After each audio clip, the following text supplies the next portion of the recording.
الحمدللہ والصلاة والسلام علی رسول اللہ اما بعد۔ آج انشاءاللہ صدقہ فطر کے تعلق سے بعض باتیں آپ کے سامنے رکھنے کی کوشش کریں گے۔ اسلام میں دو عیدیں ہیں، ایک عید الفطر اور ایک عید الاضحیٰ، اور دونوں میں بہت ساری چیزوں میں یکسانیت ہے۔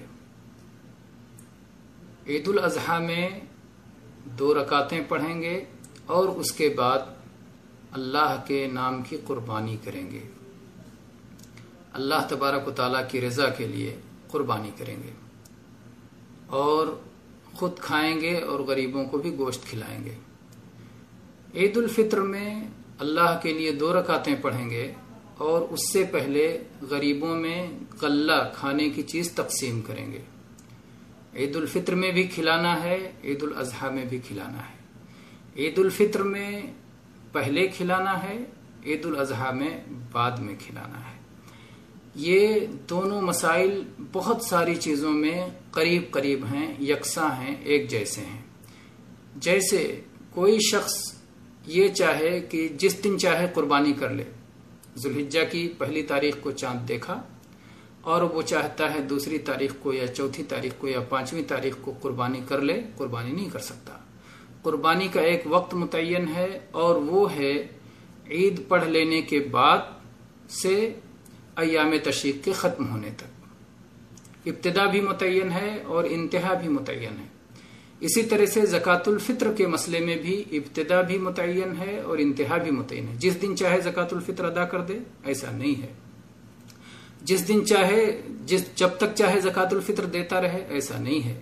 27 رمضان کے بعد 28، 29، 30 ان کو زکوٰۃ الفطر ادا کرنا ہے اور عید پڑھ لینے سے پہلے تک ادا کر دینا ہے۔ اگر کوئی شخص 27 رمضان سے پہلے یا 27 رمضان کو فطرہ ادا کرتا ہے، فطرہ ادا نہیں ہوگا۔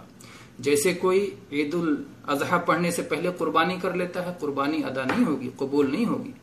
اور اگر کوئی شخص عید الفطر کے بعد صدقہ فطر ادا کرتا ہے تو اس کا صدقہ عام صدقہ ہو جائے گا، صدقہ فطر نہیں ہوگا۔ جیسا کہ ایام تشریق گزر جانے کے بعد کوئی قربانی کرتا ہے تو اس کی قربانی قابل قبول نہیں ہوگی۔ بہت سارے لوگ اس کو کہتے ہیں کہ آپ یہ مسئلہ بیان کر رہے ہیں قربانی پہ قیاسات ہیں۔ نہیں بھائی، یہ نہ سمجھیے، قیاسات نہیں ہیں، یہ الجمع بین الاشباہ والنظائر ہے، ایک جیسے مسائل کو اکٹھا کرنا۔ تو قیاس کہہ کر کے اسے آپ آسانی سے رد کریں، یہ آپ کی کم علمی مانی جائے گی۔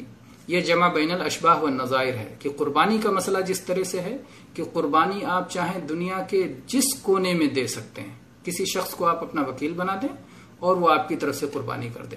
ایسے ہی صدقہ فطر دنیا کے جس کونے میں آپ چاہیں دے سکتے ہیں، آپ کسی کو اپنا وکیل بنا دیں، وہ آپ کی طرف سے غریب کو صدقہ فطر ادا کر دے۔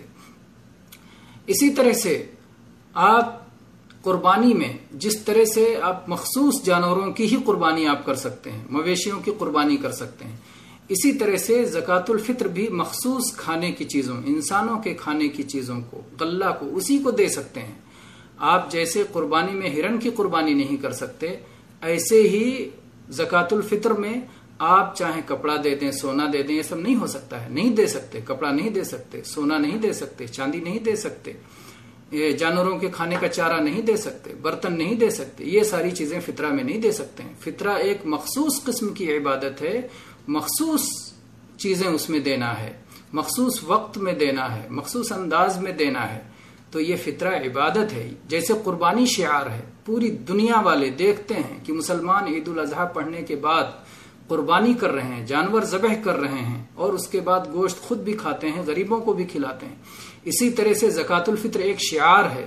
عید الفطر سے پہلے گلیوں میں، راستوں میں، عیدگاہ کے راستوں میں، عیدگاہ کے آس پاس میں غلے کی تقسیم ہونا چاہیے، ساری دنیا دیکھے۔ مسلمانوں کا شعار ہے کہ مسلمان عید پڑھنے سے پہلے غلہ تقسیم کر رہے ہیں، انہوں نے 1 مہینے تک صوم رکھا ہے، روزہ رکھا ہے، بھوکے پیاسے رہے ہیں۔ وہ چاہتے ہیں کہ اب دنیا میں کوئی مسلمان بھوکا پیاسا نہ رہے، ہر مسلمان کے گھر تک غلہ پہنچ جائے، کوئی سال بھر کا ایک غلہ اکٹھا کر لے۔ بہت سارے لوگ یہ بات کہتے ہیں کہ غریبوں کے لیے پیسے میں فائدہ زیادہ ہے۔ میرے بھائی، دنیا کا کوئی غریب پیسہ نہیں کھاتا، کوئی امیر بھی پیسہ نہیں کھاتا، سب لوگ غلہ ہی کھاتے ہیں، چاہے خرید کے کھائیں، چاہے جو ہے ہبہ اور عطیہ پا کر کے کھائیں، لیکن کھاتے ہیں غلہ ہی. اسی لیے کھانے والی چیز ہی، طعام ہی دینا ہے، غلہ ہی دینا ہے، دوسری چیز نہیں دی جا سکتی ہے. اگر دی جائے گی تو یہ شعار مٹ جائے گا. یہ شعار ہے دین کا. لوگ جیسے قربانی ہم بطور شعار مانتے ہیں، ویسے زکوٰۃ الفطر ایک شعار ہے. عید الفطر میں، عید الاضحیٰ میں قربانی شعار ہے، عید الفطر میں زکوٰۃ الفطر شعار ہے. جہاں جہاں یہ شعار مردہ ہو چکا ہے وہاں یہ شعار زندہ کرنا چاہیے، اور غلے کی تقسیم پر ضد کرنا چاہیے، اڑنا چاہیے، اتباع سنت پہ جمنا چاہیے. اللہ تبارک و تعالی ہم سب کو اتباع سنت کی توفیق دے. ہاں، اگر آپ کبھی کسی کو نقد دیتے ہیں، بہت سارے لوگ پوچھتے ہیں کہ اگر میں اس کے بدلے پیسہ نکالوں تو کیا ہوگا؟ بدلے آپ پیسہ نہیں نکال سکتے، آپ کو غلہ ہی نکالنا ہوگا. البتہ جیسے قربانی میں آپ کسی کو وکیل بنا سکتے ہیں کہ آپ میری طرف سے جا کے قربانی کر لو، تو جس کو آپ نے وکیل بنایا ہے اس سے آپ پوچھیں گے کہ بھئی کون سا جانور قربان کرو گے، کتنا پیسہ لگے گا. اسی طرح سے جس آدمی کو آپ زکوٰۃ الفطر کے موقع پہ پیسہ دیں، اس سے پوچھیں کہ آپ غریب کو کیا دو گے، گیہوں دو گے، چاول دو گے، آٹا دو گے، کیا دو گے. جس چیز کی جتنی چیز، جس پیسے کی جو چیز وہ غریب کو پہنچائے اتنا اسی کے حساب سے اس کو آپ پیسہ دیں گے. یہ نہیں کہ ایک رقم فکس کر دیا اور پھر وہی رقم دے دیا. وہ آدمی غریب کو کیا دے رہا ہے؟ آپ سے کشمش کا پیسہ لے اور غریب کو جا کے گیہوں دے دے. تو یہ نہ لے کے دینے والے کے لیے درست ہے، اور نہ جس شخص نے ادا کیا اس کا ادا ہوگا، فطرہ ادا ہوگا. اس لیے کہ اس نے وکیل اپنی مرضی کا مالک نہیں ہوتا ہے. جتنا موکل کہتا ہے اتنا وکیل کو کرنا ہوتا ہے. تو بہرحال زکوٰۃ الفطر کا مسئلہ بہت واضح ہے. اگر ہم اس کو چونکہ زکوٰۃ الفطر اور اضحیہ یہ دونوں قریب قریب ہیں، دونوں کو ایک دوسرے سے ملا کر کے سمجھنے کی کوشش کریں گے تو انشاءاللہ مسئلہ بہت آسانی سے سمجھ میں آ جائے گا. اللہ تبارک و تعالیٰ سے دعا ہے کہ اللہ تبارک و تعالیٰ زکوٰۃ الفطر کا آسان اور سادہ سا مسئلہ ہم سب کو سمجھنے کی توفیق عطا فرمائے، اور سنت کے مطابق نبی کریم صلی اللہ علیہ وسلم اور آپ کے صحابہ کرام کے طریقے کے مطابق اسے ہمیں اپنانے کی توفیق دے. آمین. وآخر دعوانا ان الحمد للہ رب العالمین وصلی اللہ علی نبینا وسلم.